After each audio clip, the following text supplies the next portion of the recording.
12월 31일 라이트 앤 딜라이트 말씀 묵상 시작하겠습니다. 날마다 우리를 지키시고 인도하시는 주님께 사랑과 감사와 찬양을 드립니다. 오늘도 말씀하여 주시고 말씀대로 살도록 우리를 붙잡아 주옵소서. 주님의 나라와 권세와 영광을 바라고 의지합니다. 주님께 기도하며 주님과 동행하는 은혜를 누리게 하옵소서. 예수님 이름으로 기도합니다. 아멘.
사무엘상 15장 1절에서 15절까지의 말씀입니다.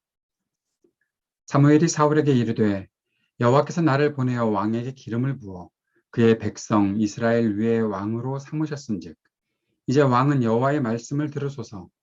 만군의 여호와께서 이같이 말씀하시기를 아말렉이 이스라엘에게 행한 일 곧 애굽에서 나올 때에 길에서 대적한 일로 내가 그들을 벌하노니 지금 가서 아말렉을 쳐서 그들의 모든 소유를 남기지 말고 진멸하되 남녀와 소아와 젖 먹는 아이와 우양과 낙타와 나귀를 죽이라 하셨나이다 하니 사울이 백성을 소집하고 그들을 들라임에서 세어보니 보병이 20만 명이요 유다 사람이 10,000명이라. 사울이 아말렉 성에 이르러 골짜기에 복병시키니라. 사울이 겐 사람에게 이르되 아말렉 사람 중에서 떠나가라. 그들과 함께 너희를 멸하게 될까 하노라. 이스라엘 모든 자손이 애굽에서 올라올 때 너희가 그들을 선대하였느니라. 이에 겐 사람이 아말렉 사람 중에서 떠나니라. 사울이 하윌라에서부터 애굽 앞 술에 이르기까지 아말렉 사람을 치고 아말렉 사람의 왕 아각을 사로잡고 칼날로 그의 모든 백성을 진멸하였으되 사울과 백성이 아각과 그의 양과 소의 가장 좋은 것 또는 기름진 것과 어린 양과 모든 좋은 것을 남기고 진멸하기를 즐겨 아니하고 가치 없고 하찮은 것은 진멸하니라. 여호와의 말씀이 사무엘에게 임하니라. 이르시되 내가 사울을 왕으로 세운 것을 후회하노니 그가 돌이켜서 나를 따르지 아니하며 내 명령을 행하지 아니하였음이니라 하신지라. 사무엘이 근심하여 온 밤을 여호와께 부르짖으니라. 사무엘이 사울을 만나려고 아침에 일찍이 일어났더니 어떤 사람이 사무엘에게 말하여 이르되 사울이 갈멜에 이르러 자기를 위하여 기념비를 세우고 발길을 돌려 길갈로 내려갔다 하는지라. 사무엘이 사울에게 이른즉 사울이 그에게 이르되 원하건대 당신은 여호와께 복을 받으소서 내가 여호와의 명령을 행하였나이다 하니 사무엘이 이르되 그러면 내 귀에 들려오는 이 양의 소리와 내게 들리는 소의 소리는 어찌 됨이니까 하니라. 사울이 이르되 그것은 무리가 아말렉 사람에게서 이끌어온 것인데 백성이 당신의 하나님 여호와께 제사하려 하여 양들과 소들 중에서 가장 좋은 것을 남김이요 그 외의 것은 우리가 진멸하였나이다 하는지라. 사무엘은 사울에게 하나님께서 사울을 왕으로 세우시기 위해 기름을 부으셨고 왕으로서 하나님의 말씀을 듣고 하나님의 뜻을 행해야 한다는 것을 다시 한번 확인하고 있습니다. 그런데 사무엘은 사울에게 아말렉을 진멸하라고 그렇게 하나님의 명령을 전하지요. 결국 사울이 백성을 이끌고 아말렉과 전투를 벌입니다. 그런데 이 전쟁의 결론이 아말렉을 진멸하는 것으로 끝나는 것이 아니라 사울은 아말렉 왕 아각과 그의 양과 소를 비롯한 좋은 것들 남기고 하찮고 가치 없는 것들만 진멸합니다. 사울과 그의 백성이 그랬다라고 분명히 기록이 되어 있죠. 사울이 그러한 일들을 함께 했다는 것입니다. 주님은 사울이 주님의 명령에 철저하게 순종하지 않은 것을 보셨습니다. 그래서 사무엘을 부르십니다. 사울을 왕으로 세운 것을 후회한다라고 그렇게 말씀하시죠. 그 말씀을 들은 사무엘은 온 밤을 근심하여 부르짖었고 사울을 만나러 갑니다. 근데 사울은 자신의 기념비를 갈멜에 세웠고 또 길갈로 가게 되었습니다. 사무엘이 사울을 만났을 때 사울은 자신이 주님의 명령을 행했다고 그렇게 이야기를 합니다. 아말렉을 이겼다라는 거죠. 그러나 하나님께서 말씀하신 것은 아말렉을 이긴 것이 다가 아니라 모든 것들을 진멸하는 것이죠. 그리고 그 가운데서 좋은 것들을 가져왔죠. 양과 소를 비롯한 좋은 것들을 가져왔으니 그 양과 소의 소리가 들렸던 것입니다. 사무엘은 이 소리가 무엇 때문에 들리는 거냐고 그렇게 말하면서 사울에게 그 이유를 묻습니다. 근데 사울이 이렇게 얘기합니다. 당신의 하나님 여호와께 제사하려 하여 백성이 이렇게 가장 좋은 것을 남겼다. 사울이 말하는 것에는 자신의 책임이 전혀 없는 것처럼 이야기하는 것도 있고 또 당신의 하나님이라고 말하는 것에서 아주 사울의 그 마음속에 얼마나 하나님을 향한 그 충성스러움이 하나도 남아있지 않다라는 것들을 보게 됩니다. 나의 하나님, 내게 말씀하신 그 분이 나의 하나님이신데 사무엘에게 당신의 하나님이라고 말하는 것도 이상하고 나는 하나님의 명령을 다 행했다라고 말하는 것도 또 그것도 참 이상하기만 합니다. 어떻게 이렇게 말할 수가 있을까? 하나님의 명령을 어떻게 들었을까? 오늘 본문은 15절까지 끝나고 그 이후에 하나님께서 사무엘에게 말씀하셔서 사울을 어떻게 징계하시는지에 대한 내용들은 다음에 나오겠지만 오늘 이 말씀들을 통해서 우리가 몇 가지 살펴볼 수 있는 것은 하나님께서 사울을 왕으로 세우신 것이 앞에서도 말씀드렸지만 하나님의 말씀과 명령을 듣고 이스라엘을 위해서 해야 할 일을 하라고 하신 것이죠. 그런데 사울은 그 책임을 다하지 않았습니다. 갈멜에 기념비를 세웠습니다. 자신의 이름을 높이는 것이죠. 사울은 전쟁을 할 때마다 자신의 영예를 드높이기 위해서 하고 있는 것들을 계속해서 보여주고 있었습니다. 결국 하나님께 불순종하는 것이 된 것이죠. 내가 좋은 것 차지하겠다. 내가 좋은 것 차지하려고 전쟁하는 것 아니잖아요. 하나님께서 전쟁을 하라고 하신 것은 하나님의 뜻이 있기 때문에 그런 것이죠. 그런데 사울은 그 하나님의 뜻에는 전혀 관심이 없고 자신이 이기는 것에만 관심을 가지고 있었습니다. 결국 사울은 하나님께 근심거리가 되었습니다. 하나님께서 여기서 사울을 왕으로 세운 것을 후회하신다고 하셨죠. 하나님이 후회하신 하나님이신가? 근데 여기서 성경에서 하나님께서 후회하셨다라고 말씀하고 있는 것은 하나님의 안타까운 마음을 말씀하고 있으신 것이죠. 왜 내가 쓰고 있는 사람이 내 뜻을 행하지 않고 이렇게 불순종하고 내 뜻을 거스르는지, 그것에 대한 하나님의 안타까움이 담아 있는 그 표현이라고 생각하는 것이 좋겠습니다. 하나님은 벌하시기로 작정하신 것은 반드시 벌하시는 분이시죠. 아말렉을 진멸하라고 하신 것도 하나님께서 이미 그 뜻에 가지고 계셨던 것이고, 아말렉이 이스라엘을 대적했던 것들이 결국에는 하나님을 대적하는 것으로 하나님은 보셨고, 그들이 분명히 여기에 대한 벌을 받게 될 것이다라고 하셨고, 그것에 대해서 하나님이 철저하게 징벌하신 것입니다. 오늘 이 말씀을 보면서 또는 성경을 보면서 하나님께서 왜 이렇게 진멸하라고 하시는가 라는 그러한 것에 대한 질문들이 많이 있을 것이라 생각을 합니다. 질문들을 갖는 것은 좋은 일이겠지요. 하나님께서 그런데 이렇게 진멸하라고 하신 것에는 분명히 하나님의 계획이 있으리라 믿습니다. 우리가 그 계획을 다 드러내서 알 수는 없지만, 그런데 더 중요한 것은 이 진멸하라는 것이 일반적인 명령은 아니라는 것이죠. 다시 말하면 지금도 적용되는 그러한 말씀은 아니라는 것입니다. 어떤 사람들은 하나님을 믿지 않는 백성들을, 하나님을 믿지 않는 나라들을 그렇게 진멸하는 일들, 전쟁을 일으키는 일들, 그것을 이 말씀의 근거에서 그렇게 하려고 하는 그러한 일들이 나타났었고, 또 그러한 일들 때문에 얼마나 세계가 사람들이 고통을 당했는지 우리는 이미 알고 있습니다. 이 말씀은 그렇게 전쟁을 합리화하기 위해서 적용되는 말씀이 아닙니다. 하나님께서 아말렉을 진멸하라고 하신 것에는 분명한 이유가 있었다라는 것들을 우리가 생각할 수 있어야 하겠습니다. 그 속에 하나님의 자비하심이 나타나지 않았다.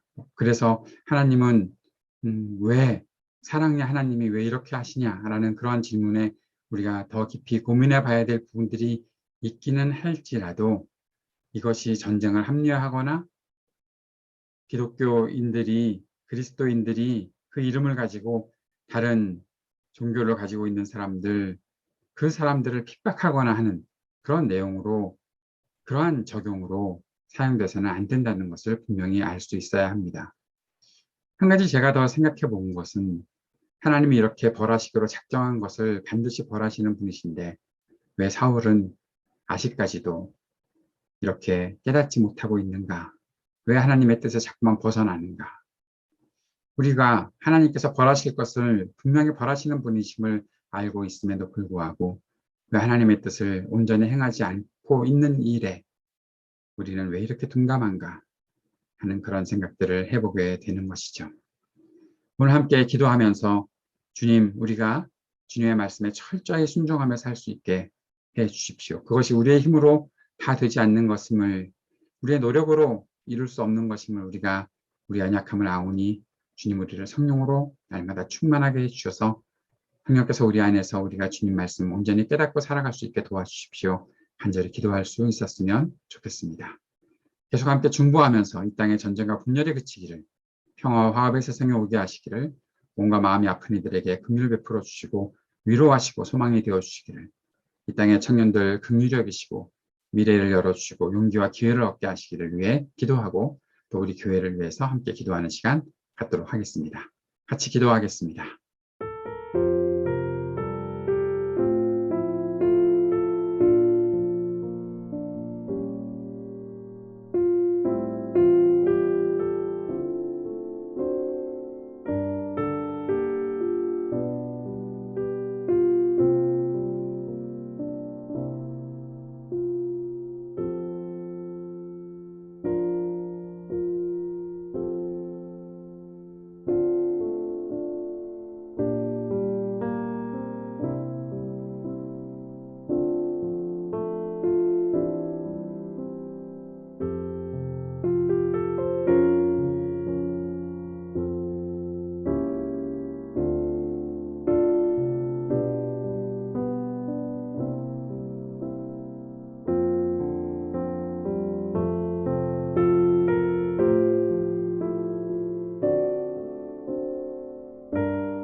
하늘에 계신 우리 아버지여, 이름이 거룩히 여김을 받으시오며 나라가 임하시오며 뜻이 하늘에서 이루어진 것 같이 땅에서도 이루어지이다.